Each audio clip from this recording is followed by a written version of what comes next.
तुकाराम महाराज म्हणतात सांगता सांगता मेलो पण आपल्यात बदल झाला नाही.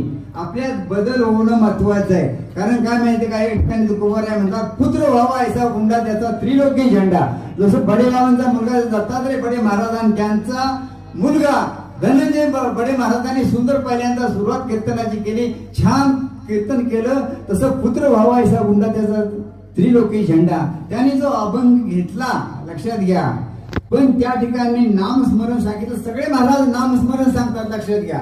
सगळे महाराज कीर्तनकार सांगतात नामस्मरण करा. पण नामस्मरण करण्यासाठी एक लक्षात घ्या, तुम्ही लक्षपूर्वक ऐका. नामस्मरण करण्यासाठी तुमचं मन स्थिर असावं लागतं, मन चित्त स्थिर असावं लागतं. कारण हे मन फार चंचल आहे लक्षात ठेवा. बहुत चंचल चपळ जाता येत न लगे